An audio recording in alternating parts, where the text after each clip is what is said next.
Chapter 12. One morning in the middle of May, I awakened to hear Timothy taking great breaths. It sounded as though he were fighting for air. I listened a moment, then asked, "Are you all right, Timothy?" He wheezed back, "Fever! Malar!" I had to think a moment to understand what he was talking about. Fever. Malaria.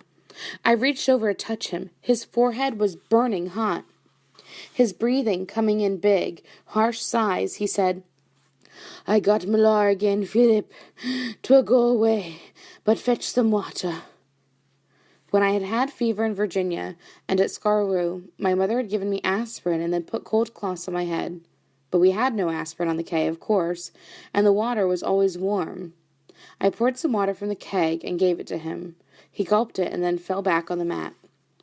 For a while I listened to his heavy breathing, and then ripped a piece of cloth from what was left of my shirt, dampened it with water, and placed it on his forehead. He murmured, "Dat be good." But suddenly he began to shiver. Even though the morning air was already warm, I could hear his teeth clacking. I had nothing to cover him with, so I just sat beside him, holding the cloth, which was already beginning to dry, to his forehead. His breath was like air from a furnace. It must have been about 10 o'clock when Timothy began to mumble and laugh. It sounded almost as if he were talking in his sleep, but the laughter, little bursts of it between the wheezes, was very high and strange. I couldn't keep the cloth on his head because he was tossing from side to side. I talked to him constantly, but he didn't even seem to know I was there. Once he got up and fell back down to the mat, and I told him to stay very still. For a long time he did, because he began to shiver again.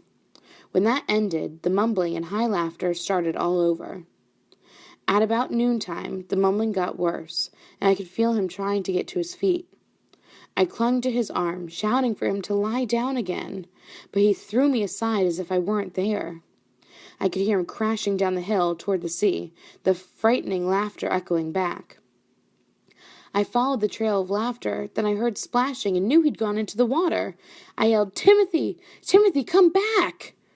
Suddenly it became dead quiet. I screamed his name again and again. There was no answer. I reached the beach and waded out to my knees, then began to move slowly along, trying to keep on a line with the beach. I'd gone about 30 steps when I fell over Timothy's body, plunging down in the water. Holding on to him with one hand, I got on my feet again. The upper part of his body was floating, but I knew his feet were dragging on the bottom. I put my face against his mouth. Yes, he was still breathing. I worked myself around to put both hands under his shoulders, but he was too heavy that way. Then I clasped my hands under his chin. He began to pull him out. He made strange sounds, but did not try to help me. It took me what seemed to be a long time to get Timothy out of the water and back up on the damp sand. He must have weighed 220 or 30 pounds, and I could only move him 2 or 3 inches at a time. I sat beside him for almost an hour in the hot sun, while he rested quietly, his breathing not so harsh now. Then I realized he was shivering again. I knew I could not drag him up the slope to the shelter of the hut, so I tore off branches of sea grape and put them over his body. The sea grape leaves cut the rays of the sun. I brought water down from the hut, raised his head, and ordered him to drink it. With one hand I found his lips and then guided the cup to his chin. He seemed to understand and gulped it down. I stayed by him the rest of the long afternoon while he slept. When he awakened, it was early evening and had turned cool again. He was breathing easily now, and I knew the fever had broken because his forehead was no longer hot.